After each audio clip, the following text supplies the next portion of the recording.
This is going weird. It's going to be very weird, dude. I'm going to be honest. I've lost the boner. I'm sorry. It's gone. It is. Mine's rock hard. All right. Hey, Dino, is the car still here? Can we get the fuck out of here? Do I call you Maynard or James? It's up to you.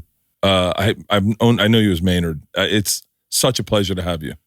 I remember where I was when I first heard Tool, and what a moment it was. And I just was like blown away in a car in Tallahassee. It was raining. It was summer. It was like June of '93, and it was Undertow, and it blew me away. I mean, I wonder what had that effect on you, because Tool was so its own thing. What was an album you put in and you're like, this isn't like anything? Like grunge was really popular at the time. The hair metal band was out, and I think Rage was around, but it was so different, so globally different. I was dying to know if you ever had those moments as a kid where you put something in, you're like, this isn't like anything. I remember being at my grandma's house and my aunt was tired of me listening to the garbage that all the aunts and uncles were buying me. She goes, you need to listen to this. And it was Black Sabbath. It's funny, guys like the rain and the bells. I'm like, okay, I'm in. How old were you? 11. Holy shit. Yeah, and same week she introduced me to Joni Mitchell as well. She goes, here's some real shit. Check this out. Put this garbage away. And that was good. Good introduction to music. Joni Mitchell. I was a huge Joni Mitchell. I went through a hippie phase in high school. I feel like I've had many. Can you hear me okay? Is this thing doing its job? Yeah. Because I can get rid of it if you want. I'll get right on it. I saw a shirtless man earlier and it fucking made me so horny. I just want to get this mic right in my mouth. Why is that funny? They see it all the time and no one gets turned on. Oh, okay. I have so much to talk to you about, but I know you have stuff that you're promoting, so I want to talk about that up first. You're doing a tour with Primus, Perfect Circle, and Puscifer for your 60th. Yeah, 61st now. 61st now. Yeah. Sessanta? Sessanta. It's Italian for 60, but we liked it so much, we're just gonna roll it on into 61. Dude, that's gonna be a fucking wild show, and everyone interchanges, like goes and you just keep playing and people just show up. And yeah, it's we're all kind of hanging out. There's a little hangout area on stage up next to the drum risers, and band rolls up and does their 3 songs, and then grabs a gin and sits down, and the other 3 guys roll up, and other 3 songs, and then it just keeps rotating. A revolving set list. Yeah, well, we have we're gonna definitely swap some songs out this time, but it definitely, because of timing and because of just the fluid nature of it, we kind of have to, once we get going on a particular set for the tour, we kind of have to stick with that just because of timing. Oh yeah, because we're definitely on a curfew and a deadline, so to make sure that we're anyone opening, or is it just you guys? That's it. That's awesome. Us. Yeah, it's an evening with. God, that's such a badass concept, because I think these days with ticket sales and the way people are looking at touring, they need something a little extra. Mm-hmm. I feel like. Yeah. I saw a Perfect Circle in Vegas on accident. I was this is going to be a rough interview because I'm going to geek out a lot on you, because I've had so much fucking your lyrics have said so much to me. There's a lyric in a song you wrote. Don't stop. That it defines the way I look at my heroes. Okay. It's from the song Judith. This is going weird. It's going to be very weird, dude. I'm going to be honest. I've lost the boner. I'm sorry. It's gone. It is. Don't worry, I have one. Flaccidity. Mine's rock hard. All right. Hey, Dino, is the car still here? Can we get the fuck out of here? That face is waiting for me. Yeah, that appointment I forgot about. Oh my God. I'm so bad when I do this much research. I'm such a bad interviewer because I already know so much about you. I know so much. That's really creepy. It has to be. It's getting worse. My first question. How can this get worse? It could. Would you put the toothpaste back in the tube from going from the Tool I found where there weren't even liner notes? You couldn't even read the lyrics to the song. You had to guess what you were saying. You had to guess what you were saying, which was fucking wild. Especially because my Midwest accent kind of fucks you up, right? Yeah. Oh, sober. I sang the wrong words to sober my entire fucking second sophomore year of college. Perfect. But would you put the toothpaste back in the tube to be this elusive kind of just artist to the guy you are now, where it's like, we know that you have a vineyard in Jerome, you just pulled a new fried chicken joint up on top, you got a barbershop, a vinyl, record store, your wine is like phenomenal, you're one of the only dudes doing it out of Arizona. Like, is there ever a part where you go, I wish I like the sexiness of the old school dude? Well, I think that's, that isolation kind of makes you crazy, and it tends to feed the ego in a way that's unhealthy when you're that unattainable, and I don't know, it just seems weird. Plus, I just needed to use whatever thunder I could bring to help other Arizona winemakers kind of show up on the scene, just like that little nudge to get some attention on them, because there's so many amazing producers there. And, they have skin in the game. It's a lot of work. It's a lot of expense. The margins are tight, and they just need the extra help to survive. So if I had to use a little bit of rock celebrity to help bring some light to that, great. Were you always into wine? Like, were you a wine drinker? Not until like mid-90s. Really? Early 90s. You were pretty disciplined on the road, right? I try to be, yeah. Like, you weren't like, I always thought it was cool, and I heard this from other musicians that toured with you. It was like, it wasn't about pussy, and it wasn't about booze, and it wasn't about drugs. It was about like the music. Oh, it definitely wasn't about the drugs.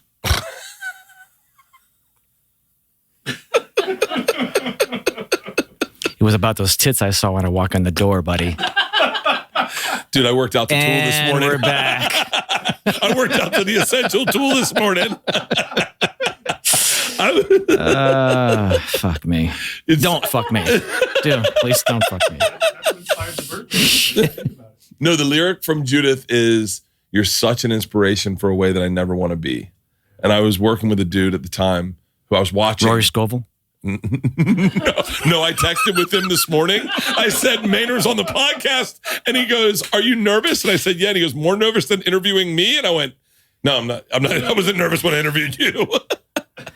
For different reasons, you would be nervous if you're interviewing him. Rory's the easiest interview in the world. Yeah. He gushes. He is a huge Tool fan. There's a bunch of us that I think you're huger. It's like, it's crazy. It's crazy because I don't think I meant that in a good way. I didn't mean that in a, non-Irish way. We geek out. We geek the fuck out. Yes,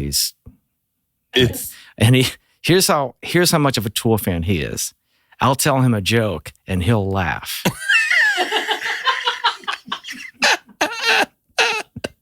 He's so kind.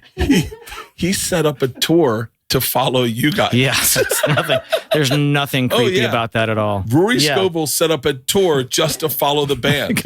like a little barnacle on your ship, just kind of floating along, sucking up plankton. And Rory Scovel has a career. Like, he has a career in children. Yeah, it was great. I mean, that's how I got to know him. He couldn't get him to leave my hotel room. Oh, it was great. He doesn't seem like I can see my fan from a mile away. Like, he's like a bigger guy. He's got a beard. He's like, oh, yeah. But can you spot your fan from a mile away? Nautical tattoo on the neck, black t-shirt. Just, yep. Yeah. But that's why I didn't see Rory coming. So like I said, you can't get him out of your hotel room. The weird thing is he's in your hotel room before you are. And then that's where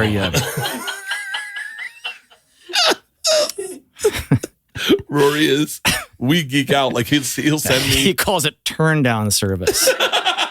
Fuck off. I get texts from him and he's like, "Have you seen Tool cover No Quarter?" And I was like, "No." And he was like, "Oh, enjoy the rest of your evening." And then I'm like, "Shut the fuck up." He's an idiot.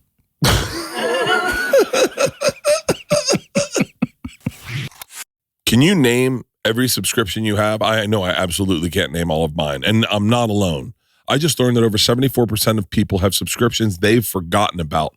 With Rocket Money, I don't have to remember every subscription or worry about forgetting any because I can see them all laid out right in front of me. Rocket Money is a personal finance app that helps find and cancel your unwanted subscriptions, monitors your spending, and helps you lower your bills so you can grow your savings. That is so important. Grow your savings. See all your subscriptions in one place and know exactly where your money is going. For any you don't want anymore, Rocket Money helps you cancel them with just a few taps. Rocket Money has over 5 million users and has saved a total of $500 million in canceled subscriptions, saving their members up to $740 a year when using all the app's features. Growing your savings is so important. And it is these little things that change your future. These little things that allow you the opportunity to buy a house or buy a car or take a vacation, take some time off from work. Growing your savings is so important. And this is how you do it. Stop wasting money on things you don't use. Cancel your unwanted subscriptions by going to rocketmoney.com/Bertcast. That's rocketmoney.com/Bertcast. I'm going to say it again. rocketmoney.com/Bertcast. This podcast is sponsored by True Classic, and I'm shirtless for a reason. This is my body. It's not perfect. It's gotten a lot better, but it's not perfect. As a matter of fact, if you see me before, you know I go shirtless, and I'm cool being shirtless. But it's amazing to me how much a great T-shirt can make you look awesome. And I was always wanted to be one of those guys that could throw on a T-shirt and pair of jeans and look like they were ready to go out. But in so many T-shirts, I'd throw it on, and I just looked like I was getting ready to do laundry. True Classics T-shirts are awesome, and I'll tell you why. They give you what I call the Matthew McConaughey fit. It's tight in the arms, right? Tight in the chest and the shoulders, but loose right around here.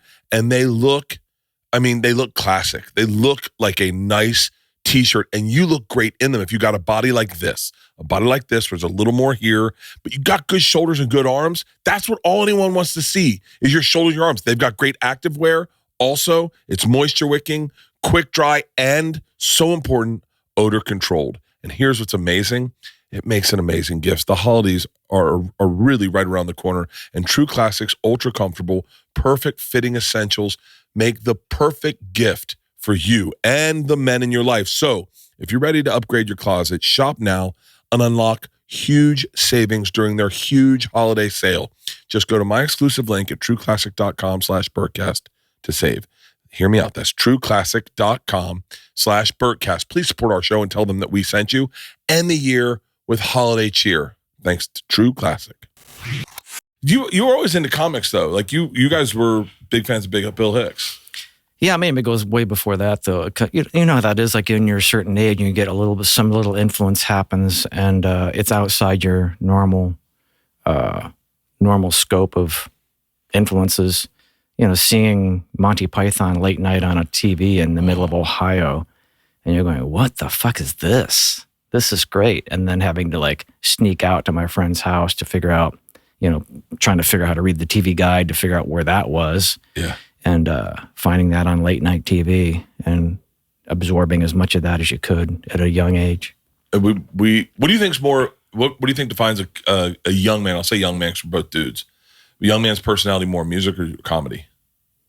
For me, like the thing that you watch as a kid where you go, oh, this is now who I am at a young age, at a impressionable age. I think it was just a combination of both. Yeah. It was they all kind of happened at a very similar time when you're kind of like making that transition of becoming, whatever circumstances and damages and influences that led up to a particular moment where you were becoming you as an individual, and having those things kind of show up as kind of like little benchmarkers or milestones. Yeah. Yeah. Listening to Black Sabbath and Joni Mitchell and watching Monty Python was like, that's a nice pie right there. I was the guy that music was like, all right, so this will be who I am. And then I played it and I didn't realize everyone was laughing at me. And I was like, is this not me? And they're like, that's definitely not you. And then comedy was me. Like I was like, okay. Like Bill Murray. If I ever see Bill Murray, I owe that dude like, I was the guy that goes, so that's how I'll enter a room. Right. Yeah. Like It's his room. You were in his room. Yeah. I mean, I don't think I knew who I was until Not like Rory's in my room. Different Yeah. thing. They call that a callback. I read that on the internet. That's when I bring a joke back like that. It's called a callback. What is the difference for the casual listener? What is the difference between? I think I know the difference between Tool and Perfect Circle. I feel like Tool was more heavy, more like blue, like darker blue and black, whereas Perfect Circle seemed like a little more purple and yellow. Does that make sense? Do you smoke a lot of marijuana? I do. All right. The difference between those bands is the wig.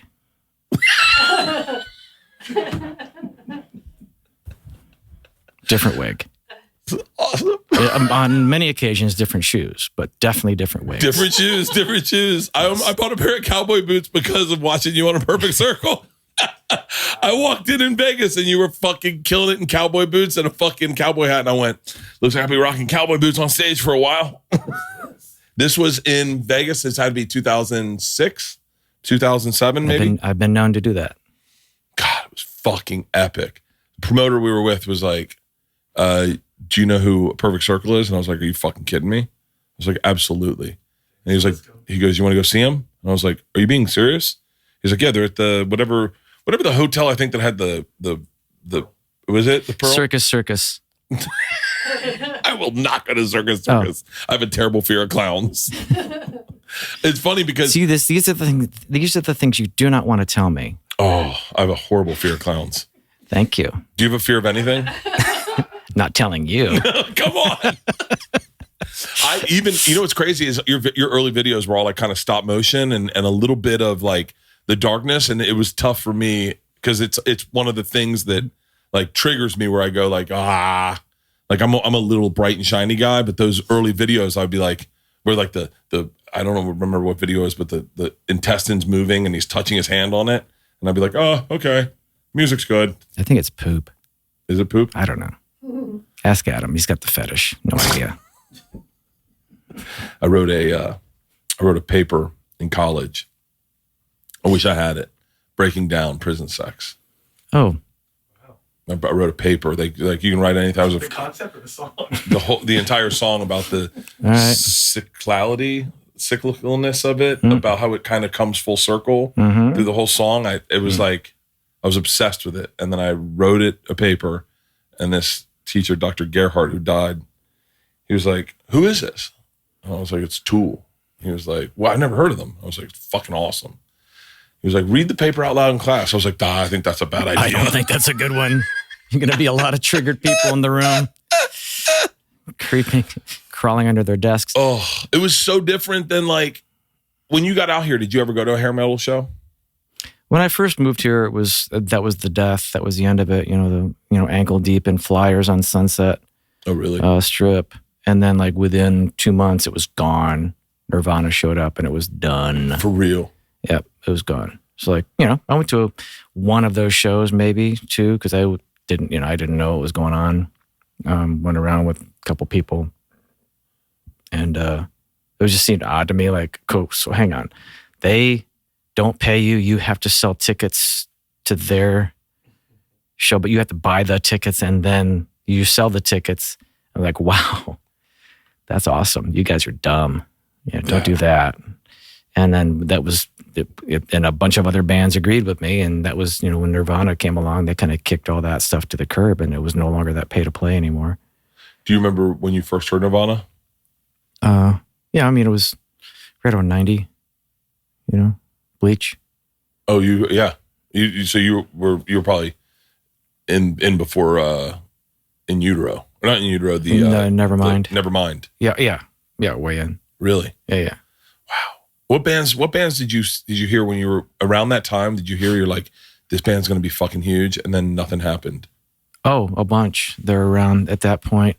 There's a band called Dead, White, and Blue, Dumpster, Liquid Jesus. It was a lot of bands that like, there's some cool stuff, but it's Hollywood, so like all the stuff that ends up infecting it you know, the stuff around the town that like, well, you're going to be huge, so you should, you know, do this now and hire that guy and do this. And like, they just kind of imploded because of the external and internal pressures kind of colliding, and they didn't like focus on probably what was the most important part, which is like, don't listen to any of those voices, just make your music and play your show. How hard is that to do though? Because I mean, early on, we had a guy talking to us, and he said, in this industry, you're going to meet the manager who's going to introduce you to the lawyer, who's going to introduce you to the agent, who's going to introduce you to the merchandiser, who's going to introduce you to blah, blah, blah, just round in a circle of all these people you're going to meet, and they all know each other, and you're new here. And they're going to compliment the fuck out of you. So every time they say anything that's a compliment, you have to replace it with dumb and naive. Oh my God, I saw you guys play last night. You were so dumb and naive. I've never heard anything so dumb and naive. Just everything that comes, you just have to say, just replace it with dumb and naive in your head, and then picture them with bunny ears. Holy shit. And that just levels it. What are you actually saying to me? What are you actually saying? Because all I hear is dumb and naive, and I see the bunny ears, and I'm inside I'm laughing. So if you just say, it kind of levels what's being said. Yeah. At the end of the day, we write the songs, we play the songs. What are we talking about right now? What do you want? Wow, it's really good advice, because you do get the manager who then brings you to the agency, who brings you to the lawyer, who brings you to the... And this percentage is standard. This is standard. Round on a circle standard, and pretty soon you're like, wait a minute, I got to do. I'm worse off than I was when I was working at Tower Records. Yeah. That's crazy. But there is a weird thing that I always feel like, especially like one of my best friends is always like, you know, what are you doing? What do you need to do? Is it real comedy if you do an arena? You know, shouldn't you be doing clubs the way, like, aren't you doing it for the fans? Aren't you doing it? And I know you guys had a little bit of that of like, we just want to make music for the fans. We don't want to be commercial. Well, there's where you're wrong. What's that? I just needed to make music for me. I just needed to do it. I didn't need to do it in front of anybody. Really? It just seemed like a thing to do because that's what you're supposed to do. And after a while, you get used to it, and you kind of play with it, and you get better at it, being in front of people. But I just needed to write and record music. That's what I wanted to do. And so if you just, for me, that's kind of that weird glitch. It's a problem. But it helped just focus on the most important thing, which is like just having conversations with people in regards to music and writing music with people.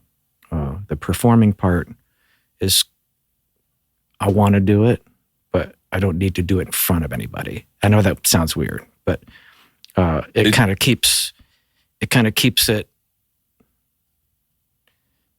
non-front man. Make that make sense. That I don't want to be up. Yeah, it's hard to describe. Well, it's easy to understand in music. In comedy, it's the opposite. Is there's with comedy, you need. That is why you're there. You're trying to make people laugh. You want to hear the reaction of them responding to the joke. And that can be crushing when it doesn't happen. Yeah. That's why I really enjoy hanging out with Rory, because he laughs at my jokes. See? Again, a callback. Buddy, you give me a bottle of your fucking Pinot and you'll laugh at all of them? I'll laugh at everything. I'll tour with you. I'll bring my own bus. I have literally like 6 or 7 knock-knock jokes. Working on an 8th.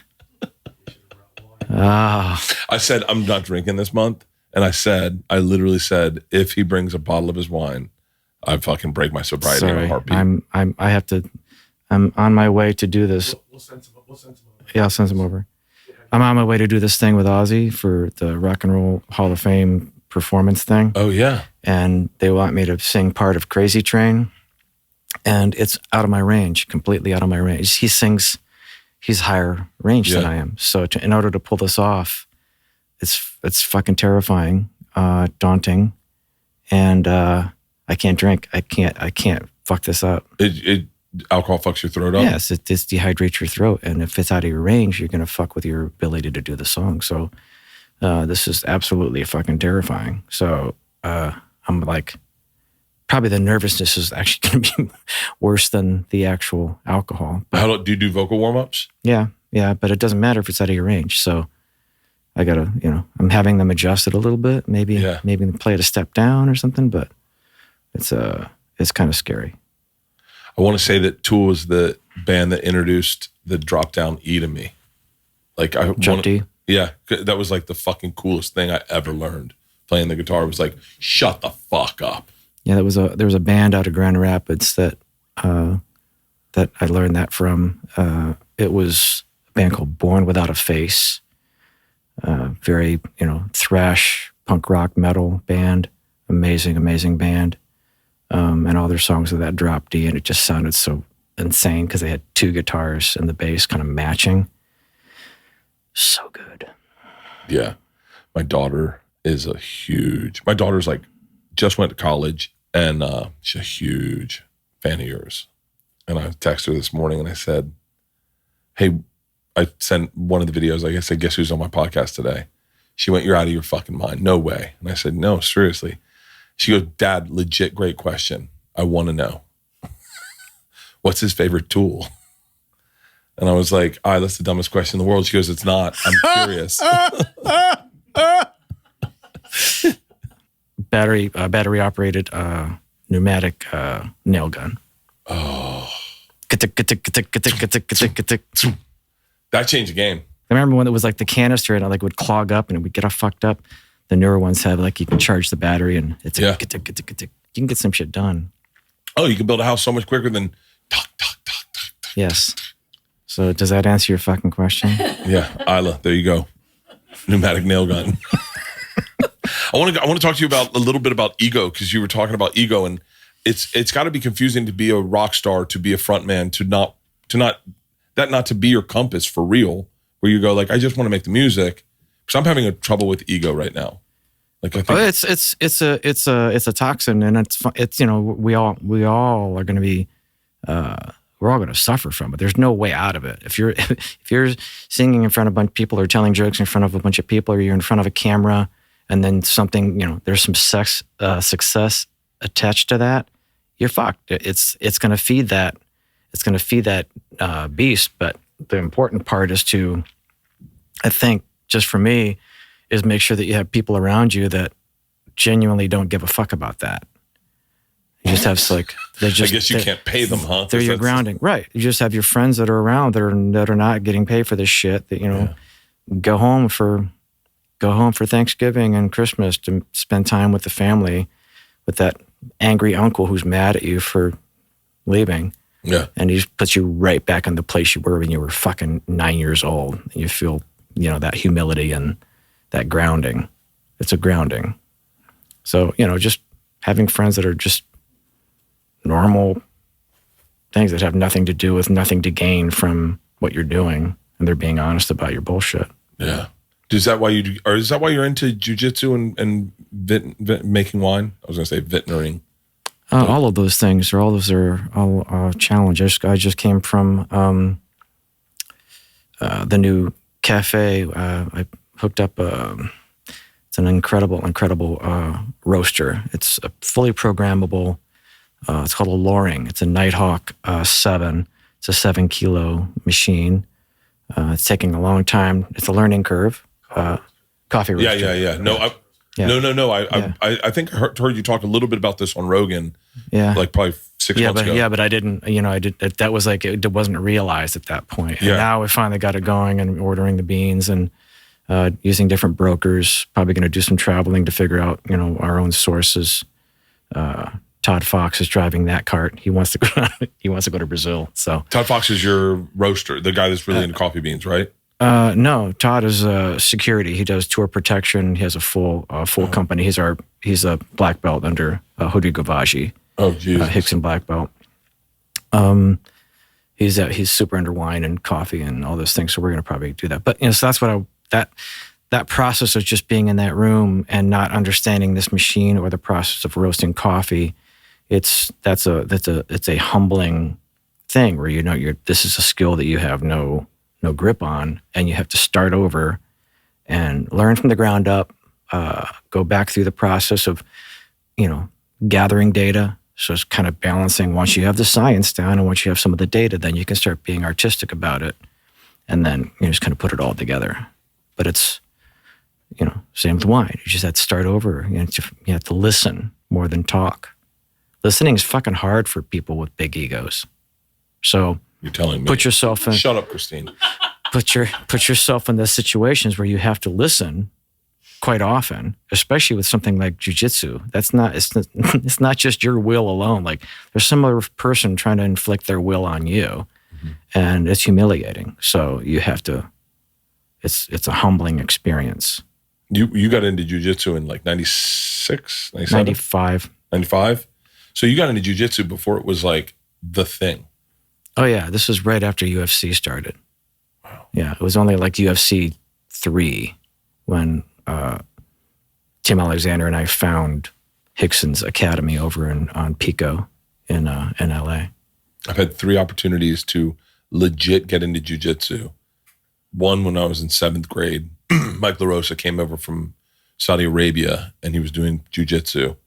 He was like, "You want to take classes with me?" I didn't. Another time was I did an episode for a TV show with Rory and Gracie and his sons. And they choked me out and beat me up. And he was like, "You should take jiu-jitsu." And I was like, "Oh, maybe." And then another time with Eddie Bravo.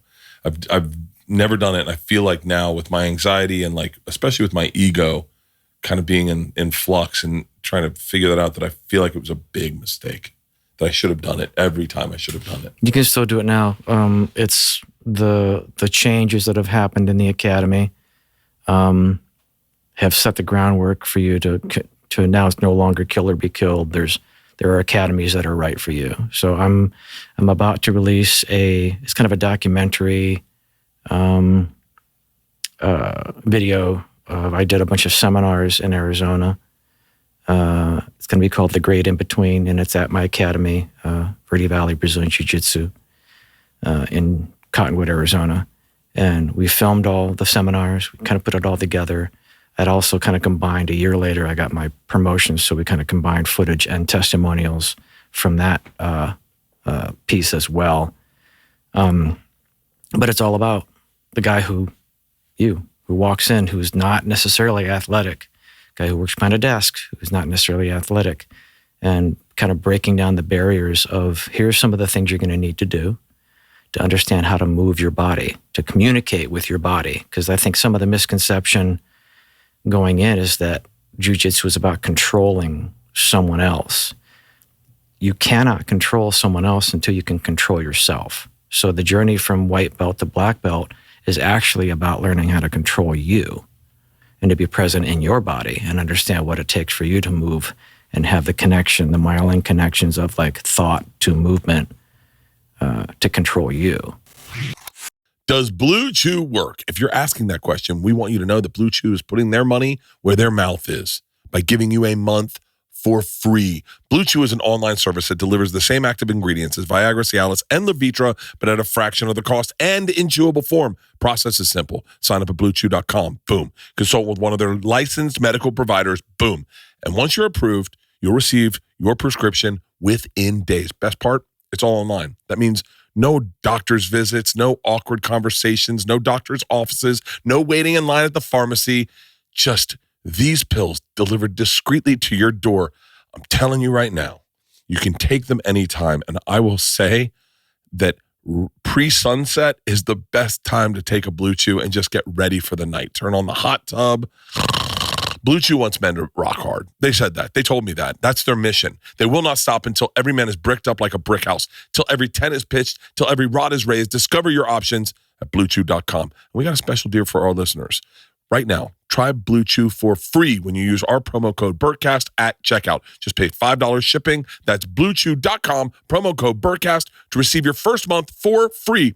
Visit BlueChew.com for more details and important safety information. And I would like to thank you, Blue Chew, for sponsoring this podcast and 2 nights ago. This show is sponsored by BetterHelp. I want to give a shout out to my buddy Peter. We work out together every morning. This month's all about gratitude. And along with Peter, I just gave him a shout out. There's another person we don't thank enough. Ourselves. And sometimes it's hard to remind ourselves that we're trying our best to make sense of everything. And in this crazy world, that is not easy. Here's a reminder to send some thanks to the people in your life, including yourself. It's fun to have a buddy that you can lift weights with and work out and you challenge you. Not as good as a therapist, though. Man, it's like nothing replaces a therapist. Friends are always going to be biased on their opinions of you. And in a gym, the bias is all over the place. When I want to get honest, I talk to my therapist. And if you're thinking about starting therapy, give BetterHelp a try. It's entirely online, designed to be convenient, flexible, and suited to your schedule. Just fill out a brief questionnaire to get matched with a licensed therapist, and you can switch therapists at any time for no additional charge. Let the gratitude flow. With BetterHelp, visit BetterHelp.com/Bert today to get 10% off your first month. That's BetterHelp, HELP.com/Bert. Do you have a problem with confrontation? What do you mean? Like, do you like What are you trying to say? What are you trying to say? I was like if someone does you wrong, do you like Joe Rogan is my perfect example of he has absolutely zero issue with confrontation. Right. If someone says something that Joe doesn't agree with or doesn't even slightly understand, he'll make you defend what you're saying. Like, what are you saying about that? What do you mean by that? Like, he just doesn't, as opposed to if you do it to me, I just go, oh yeah, whatever. And I just go, I don't feel like dealing with the hiccup of the conversation. Right. Well, Irish wants to just let it go and fucking bury it. That's me. The Italian wants to fucking make it good and then stab you in the back with a stiletto right in the fucking spine. Or just let the air out of your tires. Without you knowing who did it. Without you knowing who did it, because that would be confrontational. Yeah. I'm trying to change that about myself. Yeah.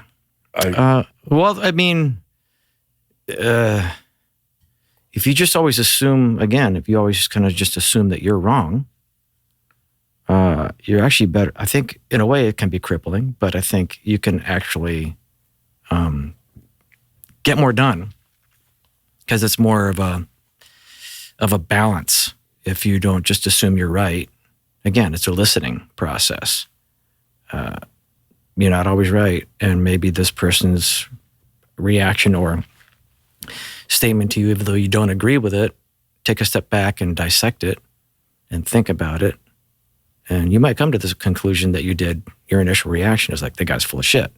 Oh, I have a hard time getting to that. I can very easily find out how I'm wrong, very easily. My dad never let me be right in any conversation. Okay. Even if I was right, he'd prove me wrong to show me you're never right. It was a little odd. Adversely, I'm really quick to say I'm sorry in an argument. I say I'm sorry too much. Like just yesterday, taking a piss at the Dodgers game, I said I'm sorry to everyone as I walked by them, as opposed to just going, I'm just going to walk by you. It's like, I'm so sorry. I'm so sorry. I was like, what kind of coward am I? Why can't I just go, excuse me? You know? I'm processing this information right now. I'm trying to wonder, did you wash your hands? I never wash my hands. That's why you're saying you're sorry, because you know you just rubbed piss on everyone as you went by. Catholic guilt. Catholic guilt. Hardcore Catholic. Pee-covered hands, Yeah. Catholic guilt. You got Catholic guilt too? God. I do. Yeah. I felt horrific when I lost my virginity. I feel bad when I break a rule. What about her? Rewind. Edit out earlier. He skipped right over the virginity part. Yeah. Oh, I fucked it up so bad. Was it in prison? No. No. You wrote that paper about prisons. Yeah. No. Boy Scouts? 17. No. I wasn't in Boy Scouts. I'm asking questions, man. Calm down. I wasn't in Boy Scouts. Confrontational. What's up with the aggression? No. I just was bad at it. I was bad at it. And none of it turned out good. And I was like, immediately thought I had AIDS and I got her pregnant and my life was going to change. I had panic. It's like her and her parents came to take me to dinner like the next Sunday. And I'd never had this happen. And I went into the bathroom, started throwing up uncontrollably, like such a panic attack. I'm a very, very sensitive boy. Like Apparently. I think we're very different in that, like, you like challenges. You like to be, you're very curious. I always feel like you're curious I gotta know. And I feel like you really do your own thing. Like you said one time in an interview, there's nothing more pathetic than trying to stay relevant. And I believe that wholeheartedly, but I can totally see how difficult that is to be the guy that says it and means it. You know what I mean? A lot of guys say it but don't mean it. Well, yeah, I mean, because there's an energetic thing. If you're feeding off the response too much, and you get the energy from the attention rather than the recognition, the attention energy has to constantly be reignited and refed. Yeah. The recognition part it's like a long term. You can rest on that.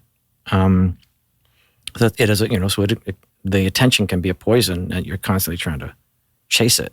So yeah, I've taken a year off from doing stand up, and it's been challenging. I don't know. It's like I really don't know. Like randomly I do listen to A Perfect Circle, Puscifer, and Tool in the gym when I work out, and your interviews. I mean, I've listened to so many hours of your interviews, and you say things that are so like, really honestly where I'm at in my head. Like when you said that, I was like, 'cause I just did an arena tour, and then I was like, so do you, and then they're like, hey, we're going to set up another arena tour for a year from now. And then I was like, or is there something wrong with just like going back and doing theaters, like doing some good theaters or building to arena tour, or maybe just never, what if I allow that to be the thing that it was, the jewel in my crown that was like the coolest fucking moment of my life. And then we just do stand up and we, Okay, makes sense. I'm going to be your manager now. Okay. Here's what we're going to do. Tell me. Tell me. We're going to keep our shirt on. Nope. Buddy, I've seen you shirtless so many fucking times. Not anymore. Not anymore. Do you ever pay attention to what you wear on stage? Yeah, I mean, the whatever's being worn is definitely curated. Really? Even in your younger times when you would like wear gym shorts and combat boots? Oh, no, back then it was just like, that's what was, What you were wearing that day? Yeah. Hard to say. But, I guess that curiosity thing that you're saying that's probably why I'm doing all these things. I got the Jiu-jitsu documentary coming out. We're launching the Queen Bee Vinyl Cafe. That's basically my wife's baby. She's doing that. She got the barber set up. We got this amazing printer that she's bought where you can actually, once it's all set up, we can just print a shirt to order one at a time. It's pretty amazing. Wow. It's a digital t-shirt printer. In the cafe next door, it's going to be a full menu. And this is all in Jerome or just? This is in Cottonwood. In Cottonwood. Yeah. Okay. So this is a double building in Cottonwood that has, the vinyl, the barber, the t-shirt printer, a full menu, the coffee roaster, the coffee. It's going to be pretty amazing. The tasting room's still in Jerome, but there's going to be a straight up place to enjoy your wine in Cottonwood.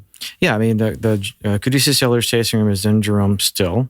We have down in Cottonwood up on the new facility. It's the Hilltop facility. There's the American Vineyards Trattoria and Winery. And then there's also the second Caduceus winery that's there that kind of handles more the logistical stuff. But in that building, we have a thing called the Ventura Room. And it's a by appointment only tasting. So you can do the tastings at Merkin. You can do the tastings at Caduceus and Jerome. There's bottles you can only get in Jerome in that location. But the Ventura Room is, it's a reservation only. 8 people per reservation. We do 2 or 3 seatings a day, like 4 days a week. And it's a full, vineyard tour, winery tour, barrel room tour, greenhouse tour, with archive selections that you can't get anywhere else. Wines that are made from the vines on that site, you can only get in that room. And this chef, Rory Sugi, he's doing all the curated. It's almost like, Arizona versions of an omakase setting. Yes. There's a guy who's got one of those here in LA. I wish I remembered his name, and I'm so sorry. He's a friend of mine. But I think you might know him from Austin. He's friends with Joe. Okay. And he's got a great one here in LA. Yeah, but this isn't necessarily sushi. This is but it's the same idea. Yeah, it's like very small bites that are all curated, go with the food, and a full conversation about the history of what we're doing. And we switch up the pairings. I'll pull out like a whole vertical of something one time, like depending on who's in the room. If you're brand new to wine, I'm not going to hit you with a vertical of Tempranillos from our cellar. I'm going to kind of walk you through the whole conversation. But How close are you to a sommelier? me? Yeah. Fuck no. Those guys are pricks. I definitely am trying to make sure that we're trying international versions of our grapes to make sure that we're not, sniffing our own farts, right? Yeah. Make sure you're keeping the playing field level. But, at the end of the day, Led Zeppelin doesn't need to know Queen songs. I just need to know Led Zeppelin songs, right? Yeah. So what we're doing in Arizona for each block, we're just kind of expressing as best we can those things. And then we're just trying to put them next to international versions of those things. So you have a perspective on that regional difference of that grape versus a grape that's being grown in Piemonte or Langhe. Do you have like a monthly sign up where like I did this one time at a vineyard in Solvang where like I signed up, it was like maybe $150 and every month they sent me a new 6 bottles of wine. Yeah, we have the Velvet Slippers Club. That's our 4 shipments a year on caduceus.org. CADUCEUS.org. I would get that right now. We'll send you a gift. No, I'm like, I was a big. Is that your mom? No, it's not my spam. My number got fucking leaked on the internet. That's what happens. I got a FaceTime the other day. I'm getting into I want to say the kid's name. I won't say the kid's name because it might fuck him up. I'm getting in the shower. I get a FaceTime. I get them every now and then. It's usually a boy. Yeah. Wow. And he, I answer it and he's like, dude, I can't believe you answered. I was like, yeah, FaceTime me. I'm going to answer. And he's like, dude, I'm like the biggest fan. I go, thank you. He said, I'm in my freshman year of college. I said, how's it going? You're in the shower right now. I'm getting in the shower. I'm naked. I'm getting in the shower. This is fantastic. I want to say his name too. What is that? He's about 16 years old, 15? He's 18. Okay, so 18. he says. So he said. So you say now. Maybe 17 if I'm lucky. He says that he's 18. And I said, how's your freshman year going? And he said, not good. I said, really? He goes, I haven't made any friends. I get nervous leaving my dorm. I'm just watching podcasts. And I went, okay. I said, he goes to UNCW. I don't know what that is, but that's where he goes to school. He's like, can you give me some advice? And I was like, fuck. My advice is like, and I told him my advice was, these weekends on Friday night, go to the gym. Go to the gym and work out and feel good about yourself. Get yourself in good shape. You'll feel better about yourself. Enjoy these times alone because these times alone are really valuable to the creation of you. Like even when I first moved out to LA, I didn't really do much with anyone. I just went to spin class and I wrote and I hiked and I just I didn't really party. And I was like, and he was like, thanks, man. And then I was wondering, because you are a really interesting dude. You joined the military right out of high school so that you could get them to pay for art school, which I don't think anyone joins the military to go to art school. And I was like, what advice would you have to a kid who's a freshman in college? Like, what are the kids doing these days that maybe you go, you know what you should do more of? This is what I did, and it really was helpful to me. Basically kind of what you said. Enjoy the alone time. Get into your own headspace, figure out who the fuck you are, and just know that whatever mistakes you're making, whatever smart choices you're making, they're all going to form what's coming. Don't worry about it. That this all going to end up being, it's all going to just be a thing that becomes you based on your choices and your decisions. Try not to hurt anybody along the way, and that's it. Yeah. I mean, that's vague, but it's vague, but it's everything's coming. And I feel like if you're in a race to get there, then sometimes. Yeah, I mean, I've mentioned this before, like the whole recent couple years of superhero movies where it's like, you get a package from your aunt and you're a superhero by Tuesday. That is fucking insane. Yeah. Like that, I just inherited a superpower and a quick montage and I'm saving the universe. That's fucking dumb. This was my 21st vintage as a winemaker. 21 years of making wine, if you can imagine. Wow. Like all the mistakes you make, all the successes you've had, and successes you don't even know how to duplicate because it's going by so fast. It's just time. Time on the mat, time in the cellar, time in front of the roaster, time in front of the computer or the pad of paper, writing words, some of which are stupid as shit, and starting over. You have to just, what's the timing, the joke? You wrote the best joke of your life. This is so great. And you put it in front of a person, a group of people, and they're just like, crickets, and you're like, fuck. Yeah. So those things are the ones that are going to help you write the better jokes and the better timing. Yeah. Right? There's no other way to do it other than to fail and take notes. So just do, and then, figure it out. That's great advice. Is there something you missed from the military? Is there any part of it that you look back and go, that was pretty badass? I wish we had a drill sergeant so that Danny would show up on time.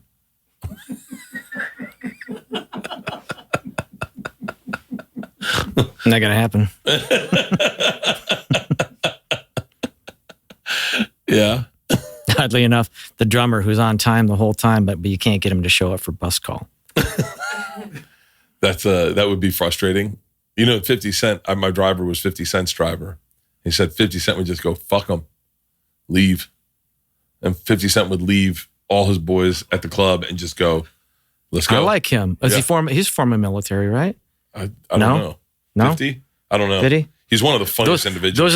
Those are the kind of comments that make you feel like it is, because if you can't be here on time, oil spot, motherfucker, we're out. Yeah. I love bus call. It's my favorite. Let's go. Fucking cocktail. Mm-hmm. Throw on some music, turn the lights off, light a joint. Yeah, you lost me on all that stuff, but yeah. Turn the lights off, go to bed, because I got to sing tomorrow. Yeah.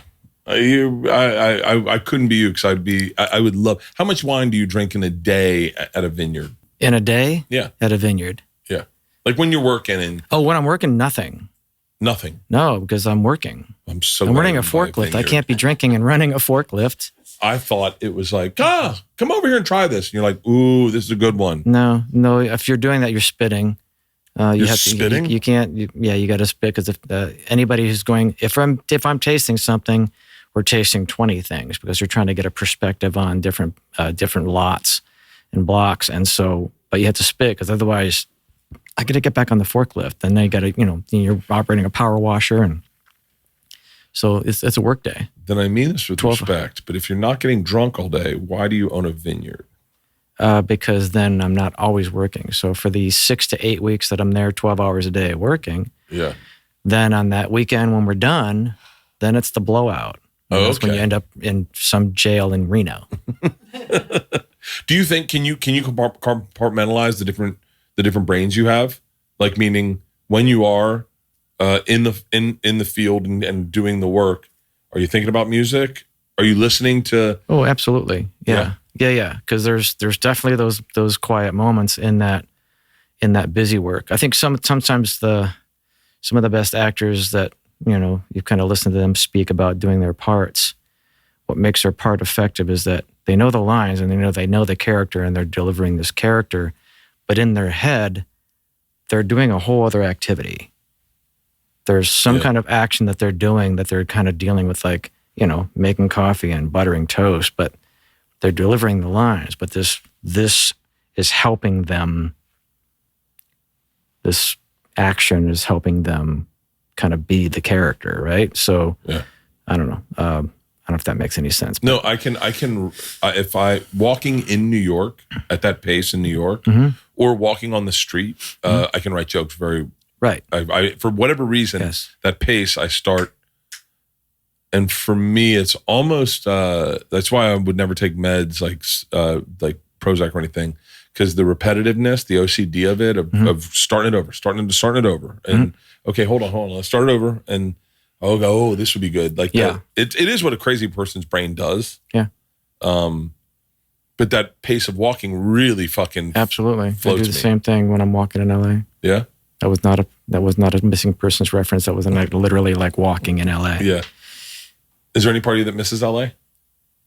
I like my neighborhood. I like Beechwood Canyon. The Beechwood Cafe. I've been going there I actually went there after Patty bought it and kind of introduced the Beechwood dish that used to be Devil's Mess over at Millie's on Sunset and Silver Lake, because she owned that, and she sold it. She got it back again, and then she ended up doing a couple things. Then she ended up at Beechwood Cafe. I think she's since sold it there, but I've been eating that. I've been eating the Devil's Mess, the Beechwood, since 1992. Oh, wow. So you have a place here. Yeah. Nice. Little place. That's great. Little 2-bedroom place that I've lived in this kind of the Hollywood area since 1989. I've had a place there.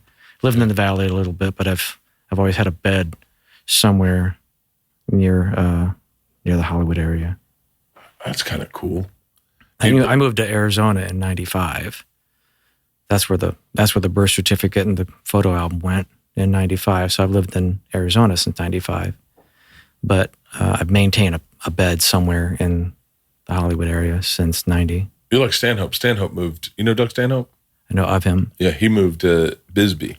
Okay. It's just Arizona's got such a cool vibe. You forget that that's where Doc Holliday and all them were. Yeah. You know? Yeah. I think when you watch that, you think they were in Kansas or something, or in the. No, it was Arizona. Yeah. Yeah. Arizona's a pretty bad. I was going to say my daughter was looking at northern Arizona up in Flagstaff. Mm-hmm. And I was like, please go there. I'll fucking stop by. Every day we'll come. Every time we go visit, we'll stop by. Because Jerome's only like an hour away. 75 minutes. 75 minutes. 65 if you drive like me. Do you care about what car you own? Oh, yes. Really? Yes. You don't seem like a guy. Like you don't. It's crazy. It's crazy to have listened to you now for what since 93. I have all my vehicles are absolute practical vehicles for the area that I'm in. So you have a pickup truck, I'm sure. Yeah, Arizona's the pickup truck. There's nothing about him that's unintentional. There's nothing about him that's unintentional. So why would you drive a smart car in LA? Fucking parking. Oh yeah. I don't have a truck in LA. That's fucking stupid. I have a smart car. I can park it anywhere. So everything's intentional. What about clothes? What is your intention when you? These stretch because I can climb on barrels in these. Okay. When you try to you have some fucked up pants that you can't move in. So same thing. Pants you can't kick in, same thing. I can't wear pants that I can't climb on the barrels and get shit done in. It has to be practical. It has to fit the activity. Yeah. So Joe said he doesn't like wearing ties because of jiu-jitsu. He goes, it's just, I'm giving you something to choke me out in. Mm-hmm. Are you like that with ties? Well, it depends. If it's part of a show or if it's part of a costume, I have to wear the tie. Yeah. Right? But yeah, I don't wear the tie. Not because of that. Joe needs to fucking smoke a little bit more pot, I guess. And fucking calm the fuck down, man. I was wearing boots. There's not a boogeyman under every fucking rock, Joe. Calm down, buddy. But I do get that. I mean, that's a noose. You're walking around with a noose on your neck. And that might be the intention of it, right? Subservience in some way. I can't wear shirts with anything on them. Yeah. Like if they say something, I feel like I don't want you to know that much. You have printing on them because shirts don't talk, dude. No. Any printing. I can't wear any printing. Because you said your shirts say things, and I want to know how much pot you've had today. No, I haven't smoked yet today. But I can't like anything that like, does your shirt say something right now? It doesn't say anything. Shirts don't talk. It does say something. What is that? That's our, we're going to add a little bit of ramen eventually to our cafe. So that's our little ramen logo. Oh, wow. Little Puscifer ramen. Fucking love ramen. Is it easier to write a song about something you hate or dislike or you're frustrated with, or easier to write a song about something you love? Well, it's all the friction, right? It's all going to come down to some kind of friction, whether it's love or, it's all light. But I think there's no way to separate the two. I don't think there's any way to have it be not a combination of both things of love, hate, friction in the song, because you're looking for some kind of resolve. It's not just going to be all friction. Yeah. I feel like I look at it with comedy, because comedy is like, some guys are really angry at the, world. Mm-hmm. And then some guys are like, it's like you're either the butt of the joke or the world's the butt of the joke. Mm-hmm. And I always wonder, like in music, if there is a version of like angst versus, like Joni Mitchell felt like she didn't have really any angst in her music. Am I right in assessing that? Yes, but there's still a friction between the chords, because she definitely had the devil's interval going on, and there was friction within the chord structure. Yeah. So even though maybe the subject matter and her voice wasn't angst, there's definitely tension within the chord progressions. Yeah. That rub up against each other and then resolve, and then rub and then resolve. So to me, there's angst in that. Yeah, I always get caught up in like, I'm always fascinated by the idea of writing. I feel like it all comes from the same place, your imagination. Because when I was in a band, and it was, I mean, you were part of the reason that I fucking, like I listened to, at that time in 93, it was just like fucking, you know, parents split up, chick cheats on me, or maybe I cheated on her, and just one of those moments where you're like discovered mushrooms, bar had a fire and we got all the liquor. And it was just one of those things where you're like, you don't want it again, but you look back at it so fucking fondly. And you go, God.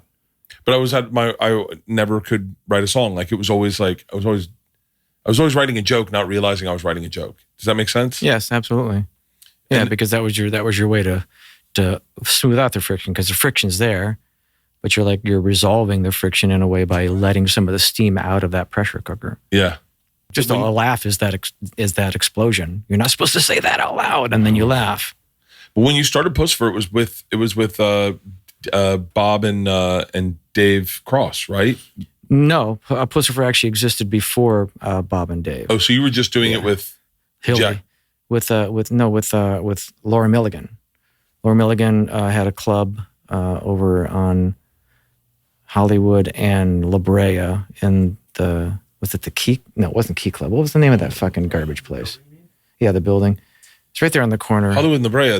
I know that building. And then on the second floor? No, on the first floor in the back room, there's a small stage and a room in that club, separated from the main club. That she did a show called Tantrum. Her character was Tawny Port, and she was a child actress who went through rehab but is now back on the scene with her variety show. And it was, Janine Garofalo, Brian Posehn, Bob Odenkirk, David Cross. And what year is this? 94. Okay. Yeah, 94, 95. Dana Gould. Dana was more over at It's so cool that you know all these people, that you're saying all these names that are like, my heroes in comedy, like when I started comedy. But it's crazy to me to think that I discovered Janine, Dana, all those guys so much a little later, like probably 97, 98. Yeah. Knew you since 93. But it's crazy that you were contemporaries with them. Yeah, I mean, some of the bits that those guys are doing, like Karen Kilgariff and CJ Arabia and Mary Lynn had a whole Marilyn thing. Rice Cub. Fuck, dude. She did a bit about a spokesmodel. Yes. And she would put on jean shorts. And I worked with spokesmodels on a late night talk show. And it was so insanely accurate and hysterical. Yeah. She just kept driving people to her website. And it was, it was like, and you look back at that, especially, it was so inventive. I'm not shitting on where comedy is right now. I think comedy's awesome right now. Yeah. But back then it was like, but her bits at that Tantrum were incredible. She did a bit where she was talking about glamour. She had a whole notebook where she'd actually like drew pictures and taped in like combs and brushes and fucking crazy shit. And then like somewhere halfway through the thing, she starts going off on a tangent and she says, I took mushrooms. I think I have to finish this act backstage by myself. And then just fucking left the stage. And we're all like going, is she serious or is that part of the bit? Yeah, she left the stage. But that was like, I think even Will Ferrell did a whole thing. He had his group, Simpatico, did performances there sometimes. Ben Stiller came down and did a couple, but one of the bands that closed the night every other night or whatever, we did it like weekly or bi-monthly. Tenacious D would come close the show, or Puscifer would close the show. And Puscifer was basically a version of Laura's character. Tawny Port had a boyfriend named Vince who was supposed to come play, do a song at her club, but he just never would show up. Yeah. I became Vince, who was coming down, and every time it was a different band with a different name because it's whatever's the new thing now, like flannel or techno or whatever. I was or punk rock. We were Umlaut, LA's one and only improvisational hardcore band. It would like do these 15-second songs by going, person, place your thing, and like, Afghanistan, bloody war. And then that was it. And like, and then it was next song. Like, name an occupation. It was, that was fucking dumb. But that was Puscifer. Yeah. And we would change names of Puscifer depending on what it was. We were Wing Bingo, and then we were fucking Umlaut, and then we were Puscifer. But then another weekend, the next week it would be Tenacious D closing the show, which was actually more palatable for people because they were actually like great musicians. So we were the comedy, and then they were the actual comedy and music. Do you stay in touch with any of those people? I've spoken to Jack and Kyle a little bit. I'm going to see Jack in Cleveland. He's kind of the MC for the Ozzy introduction. Yeah. I think that's what I hear. Yeah, he's there. Laura and Mike King, I talk to them all the time. David, of course. I have kind of lost touch with Bob Odenkirk. He's bigger than sliced bread now. Fucking guy, that movie Nobody was so good. He was, dude. Yeah. Mystery Show was like. Yeah. David Cross, I don't think he's missed a step. He's so fucking quick. His podcast now, if I'm not mistaken, is all improvised. Every bit of it. Yeah. He asked me to do it, and I got nervous. So I was like, I can't keep up with you. Like you got to stop being a fucking coward, dude. She thought it was funny. I know. You've said a lot of things that are pretty accurate out here. Late now. I know. Yeah. After like, yeah. I don't know what part of me need a pillow. Thought I could interview the guy whose music I couldn't even really understand. Like I had to read the liner notes. Like I was in the shower same day talking to that kid, and I had the lyrics for Sober Up, and I was like, that's what he's saying. I was like, for fucking 30 years, I've been singing the wrong fucking lyrics. Stinkfist, completely wrong lyrics. Completely wrong lyrics. Proud of you.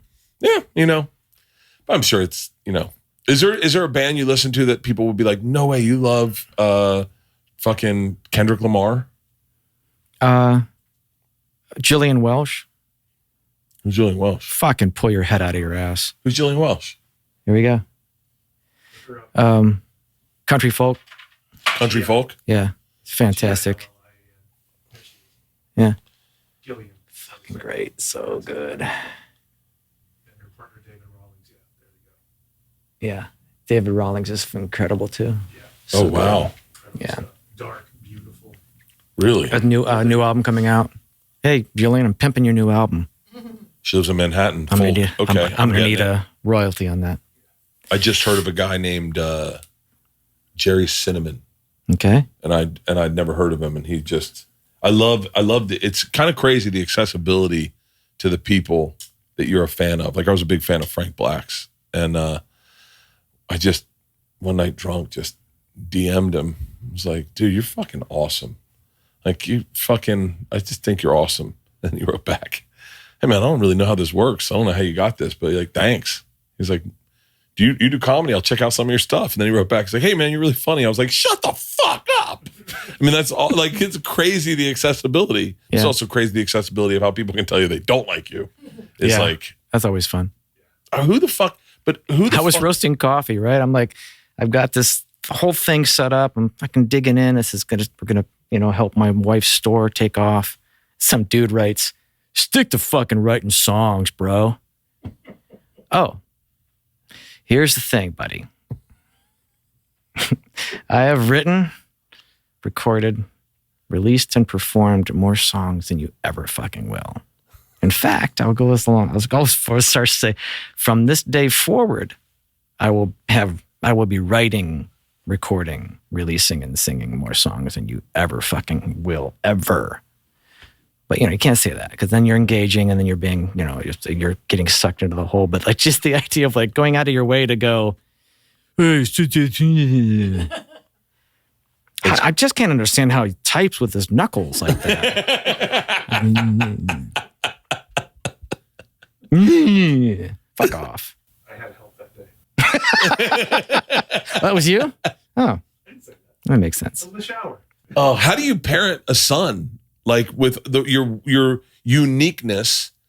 Is it Son and daughter. son and daughter? Oh, that's right. Oh, yeah, that's right. I apologize. I know your son's name because of the band, and so I was just thinking of him. But is it tough?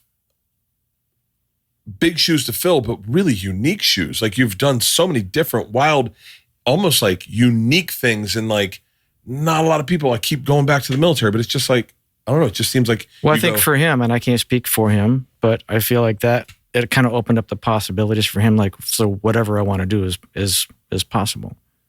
So now he's a lawyer, and he's going to sue you for this entire thing. Is he a lawyer? Yeah, he's gonna. I already texted him about the no shirt thing, and he's gonna.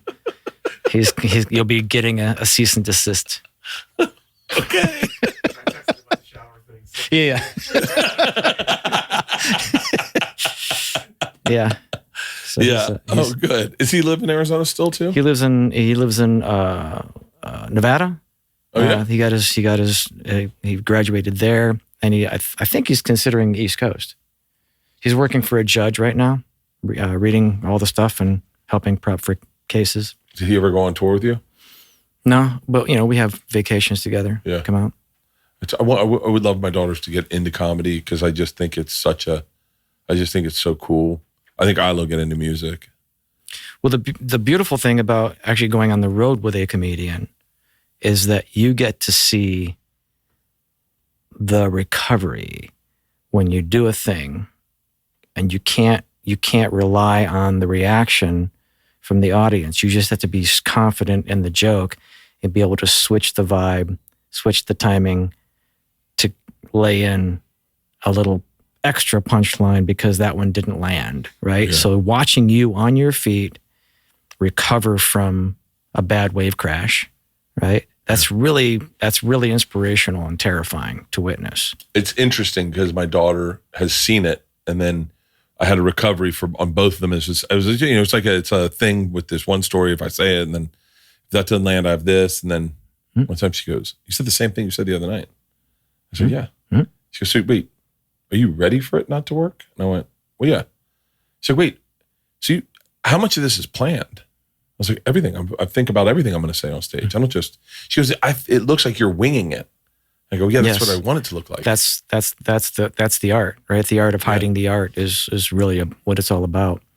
She gets caught up in the weeds of going, but that's not what mom said in that moment. And Correct. I go, "Yeah, I know. Yeah. What mom said wasn't interesting." It's boring. Yeah. I'm making it interesting. Real life doesn't work on stage. I was like, "Baby, I got to plunge it up a little bit." She goes, "You make everything seem so dramatic." And I was like, "Yeah, well, they paid money to come see me. I'm not going to just go, yeah." The first time I ever went up and actually tried to do a thing like that was we got this weird, like not us, but somehow we ended up with somebody else's fan mail. And the person had this complete letter that was all misspelled with this weird macrame woven art with the band's name all fucked up. It wasn't even centered on the thing. So I went up at Tantrum and I was reading this letter. I thought that was going to be funny. Yeah. And it just went over like a fucking lead balloon. Right up behind me, Brian Posehn came up and he basically said, "I'm the one who wrote the letter." And he went on and he did this whole bit saving my ass from a shit bit that I did about like just thinking everybody's going to laugh. Like I was absolutely punching down on this person. Yeah. I didn't know what I'm doing. I didn't know that you're not supposed to do that. And Posehn came and fucking saved my ass. Ben Affleck did the same thing on the Tom Brady roast. What's that? Ben Affleck.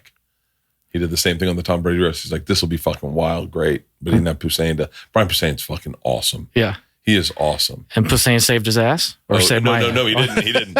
No, Just let Ben it Affleck flop. just fucking, yeah, he just went down. Is there anything else that you think you'll get into? Is there anything else that you're curious about? Because, I mean, and I feel like I've listened to the progression of like, I talked to Nate Diaz one time.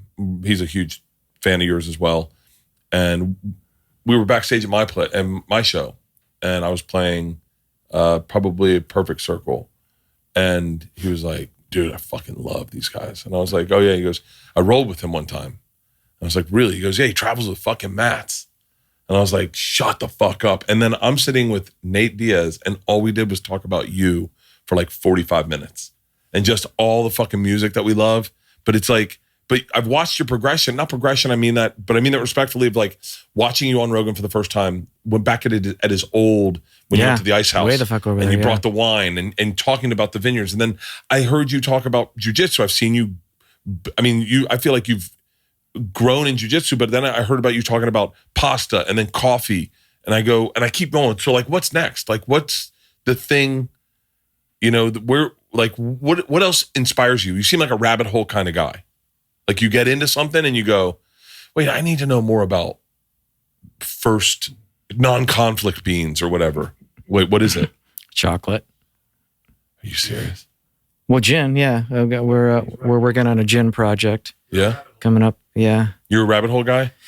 Yeah, I mean, because once you've had a great gin, and I have a bunch of friends that are actually better at it than I am as far as like figuring out profiles. But we have a whole profile. We have a patented recipe. We have a distiller. We have packaging, the name, and everything. We're not talking about it right yet, but yeah. But also, Todd Fox was like, well, if you're going to do coffee and we're going to be down there, you might want to check out the cocoa beans, because wine and coffee, you might want to check out chocolate, dumbass. I'm like, okay, here we go. So gin and chocolate. That's next. Jesus. I talked to and then NBA. I'm gonna make the cut on the NBA. I want to be a Laker. Oh. Why are you fucking laughing? No, I think that's just you and Jake Paul.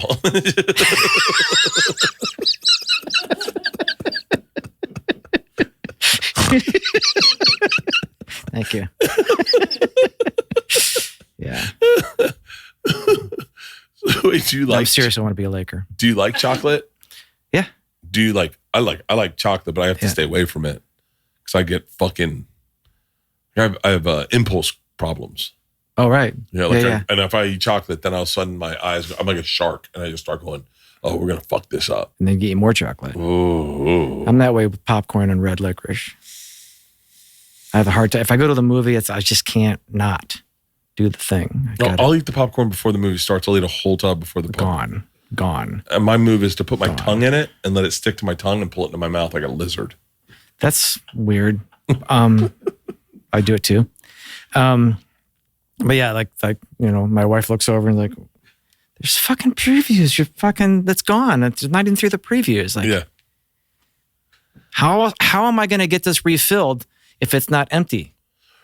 It has to be empty to get the refill. I'm an excess person. Like we went to Billy Joel and I wasn't drinking, and I had 5 Diet Cokes, and my wife goes, "Yo, big guy, slow down." And I was like, if these were vodkas, you would not have said a word. Right. You wouldn't have said one thing. But because they're Diet Cokes, you feel comfortable enough to tell me to slow. I'm like, I like drinking. I love taking in substance. Okay. I love, all right. Like I just murder shit. Okay. Paul Feig's got a great gin. Do you know Paul Feig? No. He's a director. Okay. If you say so. No. He did Bridesmaid. Oh, fuck yeah. Yeah. He did Bridesmaids. He is a big gin guy. And he has a gin. Me and Tom launched a vodka. Awesome. And I'm a real big vodka guy. I've been a vodka guy for I was on a plane one time and there was a gorgeous dude sitting next to me, and I got a Heineken and he got a vodka soda. And I was like, that's an interesting choice. He goes, it's in my contract. I was like, what? He was like, I'm a male model. I can only drink vodka soda. I was like, I'll take a vodka soda as well, please. And I've been a vodka guy ever since. Yeah. One meeting with a male model, and I was like, I felt his abs on the flight. I was like, okay, fuck it. I'm on vodka. What was in that vodka? I was just, I don't know. We had a great flight. We got fucking hammered. All right. Yeah, but gin seems like the complex one. Yeah. Yeah, definitely. There's definitely nuance to it. And it's something like, like anything. You can have it by itself, or you can have it with, I just like that. I just do soda. Yeah. Big Rock, soda, gin. Oh, gin and tonics are fucking amazing. I can't do the tonic. Are you a white wine or a red wine guy? Yes. All of it? Yeah. A rosé? Yep. I love rosé. I've never said no to a Okay, rosé. I'll send you a rosé. Oh, I'm a big rosé guy. I got a whole thing. You got Laylee Nebula Rosé? Okay. Who's Laylee? My daughter. Actually, that one's named after my wife. That's her middle name. Is your wife Vietnamese? No, she's Taiwanese. Okay. Laylee, one of my good friends' mom's name's Laylee. And Benoit, his grandma in Vietnamese. But Benoit and Laylee is what we call her. Okay. Yeah, I'm Taiwanese Arkansas, I should be clear. Taiwanese My Arkansas. wife was born in Arkansas. And then she grew up in Oklahoma, so she's half absolute fucking redneck and Taiwanese. Really? Yeah. That's I think John Mulaney has a joke about that. Yeah, she's now a falconer. We have a hawk living in my fucking guest room. And she's also runs, the 24-hour lemons race. She's a lemons racer. For real? Yeah. It would make sense that you would find someone she like stole yourself. my fucking Subaru Brat, and she's been driving my Subaru Brat in the lemons race. Holy shit. Yeah. Falconer's fucking badass. Yeah. Yeah. That's like... Yeah. The time it took her to get that done. So she got diagnosed with breast cancer in late 2020. Yeah. And so she had to go through the whole thing. And she was like, well, if this is going to take me out, I'm going to use this time and do something. So she did all the studying while she's going through all the chemo, all the radiation, all the surgery.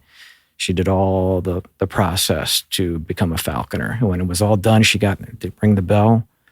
Like about a month later, she actually had her first hawk. Holy shit. How many hawks does she have now? Well, we had one of them, we had to cycle back into one of her trainers, but she now has a new young one named Autumn. And how does that work? Does she take it out and go hunt? Yeah, so that's kind of the whole deal. You have to take it hunting. It has to be an active thing. So in the vineyards, she's training it now, so it'll go out into the field and it'll take out. Oh, I bet it'll take out the birds that eat your grapes. Well, yeah, birds, but mainly like any kind of vermin. Yeah, mainly vermin. How cool to have a connection with an animal like that. Yeah, it's pretty amazing. Holy shit! Do you have any dogs? Oh yeah. What kind of dogs do you have? Like you seem like someone who'd be into I have cats too, but I have birds. I'm mainly a bird guy. Really? I have finches, cockatiels. She has the hawk. But we also have cats. Those are outdoor cats to catch the mice. Yeah. But we have 4 dogs, 2 cats. What kind of dogs? Just rescues or anything special? We just picked up a pitty puppy. That's a pain in the ass training. Oh. But that's her dog. And we have like the family dog that's kind of a boxer mix. And then my daughter has the little chubby Chihuahua thing. It looks like a potato. And then I have the Yorkie. Oh, okay. I'm the guy with the tiny lap dog. We have 2 bull mastiffs. Yeah. And but that was a fun rabbit hole to get into when you started looking at dogs. Mm-hmm. I wanted a Doggo Argentino. We had 2. They were fucking batshit. They tried to murder my family. Are you serious? Yeah. It was a bad day. Really? Yeah. They're beautiful. Yeah. Yeah. They're beautiful, but they tried to murder the neighborhood. For real? Yeah. When I tried to get one, I called the guy and I said, yeah, I'm looking for a Doggo Argentino. And he was like, okay, let me run you through some questions. Is the dog going to sleep in bed with you? And I said, probably. And he goes, all right, never mind. It was good talking to you. And he hung up on me. I called him back. I go, what do you need? He goes, nah, man, you're not the right guy for this dog. I was like, what? He was like, I need someone who's going to discipline this dog. Take this. You need to own the dog. The dog's going to own you. Yeah, because they literally tried to murder my stepmother, the babysitter. For real? My son. Like, yeah, it was a weird, there's a very specific way, and we missed the window because we didn't get them as total puppies. They were already, it was a bad scene. What about Savannah cats? Have you seen those? Mm-mm. They're like, you've seen them? That's what these are my rabbit holes. I got into Savannah cats. They're like the size of lynx. Like they're huge cats that jump 10 feet in the air. They're illegal in like half the states. I guarantee you can get them in fucking. Are you doing a Joe Rogan thing right now? No. Look at how big that cat is. Fucking thing is insane. I want to get an Irish wolfhound, but they don't live long enough, and I can't do that. It would hurt my heart. Yeah. Leanne told me we'll never get another big dog, and it fucked me up. It kind of bothered me. So I was like, I can't live like that. I can't live where nevers are things. Right. Like when my dad, whenever he gets a car, he goes, so this is my last car. Irish Wolfhound, pull one up just for me. Irish Wolfhounds are, my buddy Zane Lamprey has one, and it's fucking massive. Lots of issues though. Really? Thing. Yeah. Health issues, hips. Back hips are. But the thing is, you can't see in these photos, but they're that dog when it's close to your face. The eyes are so human. They're so fucking intense. That is massive. Yeah, they're not small. Yeah, if I lived where you lived, I'd have a bunch. I would get into falconry, but I would like to do it with an owl. I think Jen's about a year or so away from like her license where she can actually have an owl. So you have to work your way up to get. Yeah, there's all these hoops you got to jump through, and you have to you have to meet certain criteria. But I think eventually she wants to get her master's license or whatever, so she can actually have an owl. Walk me through just real quick if you could, because I feel like we live very different lives. What's like an average day when you're in Arizona look like? Do you and your wife wake up at like 7 a.m. and have really good coffee? And like, what is it? And then like, do you go to sleep reading books? This is so weird. 7 o'clock. That's a cute number. 5:15. 5:15 in the morning? Yeah, because we got to get the kid to school. We have 4 dogs that have to go out. We eventually have to like feed the hawk and the cats and the birds. Oh my God. And the dogs, and then get her fed, and then get her to school. But then, it depends on what's going on. So like, if it's harvest, of course, I have to be out there dealing with ferments at 6:30, just to kind of, make sure everything's prepared. And I have a neighbor guy who works with me in the cellar, and then we have a seasonal worker, Lisa, that comes in. But I like to be out there by myself before that so I can get the forklift going and rearrange shit. I'm very much the logistics master because I'm doing 130 tons in a 2,500 square foot space. So everything, you How cannot. much does 130 tons yield? About 20,000 gallons of wine. Do the math on 2.4. So How many roughly cases that is? It's about 9,000 cases times 12 bottles. 10,000 cases. Well, not in the cellar, in the Caduceus bunker, I'm doing 20,000 gallons to the gallon, because that's all I'm allowed to do in that And space. your fingerprints are all over those. Like you're doing all of it. It's not like you're going like, Yeah. It's not like the way I grew weed where I was like, hey, I had my assistant do it. Correct. Yeah. Yeah, because the grapes come in, and it's a logistical nightmare, because like you think you're going to get 2 tons off the site, or you think you're going to get 3 tons, and you're planning on what's going to come in, and you have vessels that are ready for these things coming in, and then like it comes in and it's like a half a ton more than you thought you're going to get, or a half a ton less, and that changes where it's going to go, and it changes how you're going to process it, and then in turn changes the end result. So I have to be on the ground when it comes in to decide what's the next step.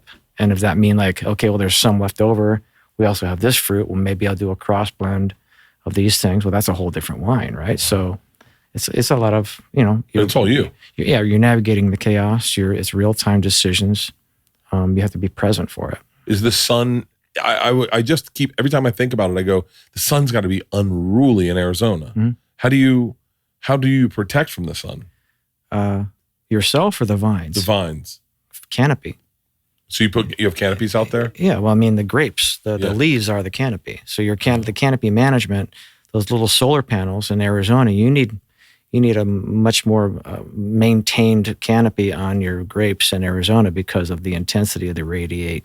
Like in your car, it could be 45 degrees outside, but the way the sun works in Arizona, it's 100 degrees in your car, right? So those solar panels are important because they cool everything down below them. They're the energy gatherers for ripening those grapes and feeding that entire system. Oh. So you have to have a sideshow Bob looking vine set up where it's protecting the fruit, a little bit of light coming through because you want a little bit of light on the grape, but not a lot. As opposed to like super light canopy. You can't do that in Arizona. And you spend how much time in the field, in the vineyards a day? Like, are you? I don't like go 12 to hours? I don't go to the vineyard. Or- That's Chris Turner and Jesse Noble are my vineyard managers. Yeah. They handle that. I'm the guy at the end of the line where the fruit shows up. So I'm in the cellar. So I'm the one processing the fruit, getting it all the way to barrel and aging it, and then getting it to filtration to go get bottled. Wow. That's and are you doing that like 10 hours a day? 12. 12 hours a day? Yeah. 12, 14, depending. I always want to know, like, how do you guys decompress at the end of the day? Are you guys Netflix people? Do you read a book, or do you get into a new rabbit hole? Do you guys go to your separate? I will literally watch anything. Really? Because I'll watch the shittiest movie, the best movie. I'll go back and rewatch stuff, but like, it's definitely at the end of the night, it's a light meal and some kind of TV to just fall asleep to. Wow. Do you get excited? But you have to unplug. You just have to let somebody else tell the story and fucking chill. Slow Horses. Have you seen Slow Horses? Oh, fucking Oldman is so incredible. So fucking good. Yeah. So good. Yeah. So good. And I've been watching it not drinking, and I just want to drink watching it. I want to start smoking cigarettes. Oh, yeah. He's just like, you can just smell that room. God. Yeah. So good. It's been that. Have you seen The English? I think so. It's with the chick, Emily Ratajkowski or something. Oh, yeah. Okay. Yeah. No. It's fucking wild. I haven't watched it. I watched Tuesday the other night. Tuesday? Yeah. I'm a sucker for those like weird, emotional, sad, beautiful fucking stories. Yeah. I'm a comedy guy. But right now, we watch every night, we watch fucking a whole season of Slow Horses. Mm-hmm. So it's been like, we're on season 2 right now. We're starting season 3. I'm so fucking excited. I think I'm going to start a podcast. No. Have you heard of them? It's a pod. It's basically where you talk to people. Really? Yeah. And then you do little episodes. I really want to do a whole like group session, and we break down each character and what the character's mission was, what is on brand for that character and what is off brand for that character, and completely rewrite season 7 and 8 of Game of Thrones. Do you know? I'm so fucking mad about that series. I was that insufferable prick that wanted to talk about it all the time. Oh. And then, like, when it fucking crashed, I'm the insufferable prick that's bitching about it crashing. And now I want to be the insufferable prick that's going to go down a rabbit hole of rewriting the fucking end. Have you met George? Are you in or are you out? I'm in Fuck. hardcore. I said to George R.R. Martin came to one of my shows. He lives anywhere, wherever. Did you fucking hobble that motherfucker for fucking that shit up and letting those guys in charge? No. I'm such a narcissist. And I mean this for real. Like I said, he came to my show. I was watching him the whole time. He's sitting in the front row. And I told, I'm famous for like the story of The Machine, where I got involved with the Russian mafia. And I told at the end of the night, where it's me and him in the green room and we're talking mostly about Game of Thrones, mostly about like, whatever. I said, hey man, just out of curiosity, did you see because he's a storyteller, right? Did you see my Machine story? And he said, yeah. I said, what did you think? Oh, why would you do that? I wrote Game of Thrones. I was like, yeah, I guess you're right. It's not as good as Game of Thrones. I was like, fuck, what is wrong with me? I was hoping that he'd just be like, it's masterful. Yeah. That's incredible. That's amazing. He's a big deadhead. Is he? Yeah, he's a big deadhead. Yeah. He's a very sweet guy. But yeah, well, listen, this has been a dream come true. I got to tell you, when I sat with Ben Seberg in my Jetta listening to Tool for the very first time, and it blew me away. And then we spent that summer doing road trips and listening to songs like, we would overthink your music in a way that I think would make you uncomfortable. I'm already uncomfortable just talking about it. Dude. we were like, listen to the drums on number 6 listen to the drums. It's how old I am, is I remember what number it was on the CD player. Oh yeah. And I was like, listen to the drums, dude. And the drums, it's like, you can tell like he he like changes it, and you can see that he's doing a different drum beat than the guitar, and then they all catch up. Dude, you got to hear this again. Like, we would fucking overthink your music. The idea, and I said this the other day, I say this a lot to myself, and you are probably a better person to understand what is going on with me than I am. But I keep saying to myself, like when I was at Billy Joel, if you had told me when I was in high school that I'd be able to get like access to go to a Billy Joel show and be treated like this and sit where I'm sitting, I'd go, no fucking way. That doesn't hold a candle to the fact. If you had told me in that car listening to Tool, if you had told me when I moved to LA and I was listening to Judith outside my house on Glencoe, and I was like, this is how I feel. I'm seeing all these celebrities, I'm watching them behave a certain way. They're the inspiration for a way that I don't want to be. And I was like, this fucking lyric defines me. And I've held that. Everyone that knows me, I brought that up so many times. If you had told me that I would get to meet you, I would say I'm the happiest fucking luckiest guy in the world. You are fucking such an inspiration, and you're such an artist, and you are the coolest guy. And thank you so much for doing this, man. For real. You've got a fan of me forever, and I can't wait to this next tour. Primus You, Puscifer, Perfect Circle. I will be at one, if not 5 of those shows. So as I looked, I go, you're playing in Alabama at that place, the amphitheater. You're playing in Walmart in Arkansas at the amphitheater. Pull up his tour dates real quick so we can just run them off. So, okay. I can do the Palm Desert in California. Las Vegas, I think. Is that where you played? Is that where I saw you for the first time with the Hard Rock? Probably. Albuquerque, New Mexico, San Antonio, Tulsa, Rogers, Arkansas, Huntsville, Alabama. I was one of the first. I played that place. It's so fucking awesome. Davie, Florida, Tampa, Florida. Where are you playing in Tampa? On a boat somewhere? Just kidding. That is too soon for that joke. Way too soon for that joke. Oh, fuck. My aunt refused to leave. I'm like, you got to get the fuck out of there, my man. parents wouldn't She's leave. like, no, I'm not going to go anywhere. My parents are like, buddy, She made it. I'm like, thank God, but fuck. Oh, these are, you're going to be in Philly, New Hampshire, Virginia Beach. That's the fucking OG Virginia. Charlotte, New Jersey, Fairfax, Virginia. This tour all starts in April, right? It starts in April. Omaha, Nebraska. That's one of my favorite places in the world to perform. I love Nebraska. They love you. Like they're appreciative that you showed up. Yeah. I did not the last special I did in Tampa, the one before that. You play in LA, they're like, yeah. Oh, you're here. Omaha, they're like, fuck yeah. Like, I played in LA and someone said to me, how come you didn't do it in the round? And I was like, excuse me? And they're like, the forum's better in the round. And I was like, yeah, it's also like fucking 7,000 more tickets I gotta sell. I was like, fuck, can you just say, hey, congratulations on doing the fucking forum? Like, how about that? Like, as opposed to, and I'm like, and you're just a mom at my wife's school. Like, what the fuck?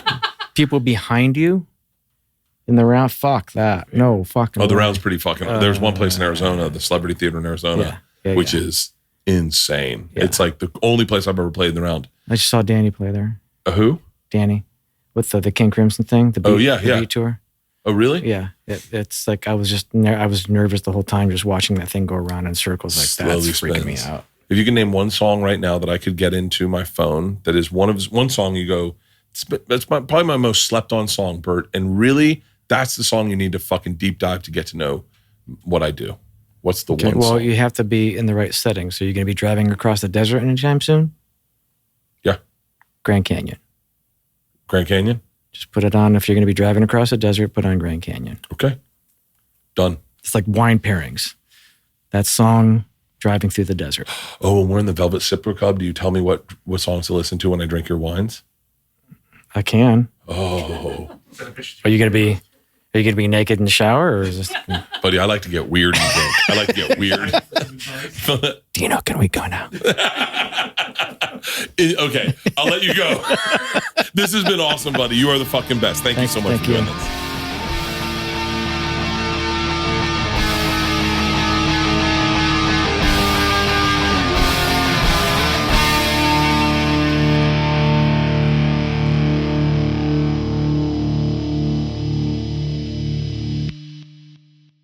This episode was brought to you by The Machine.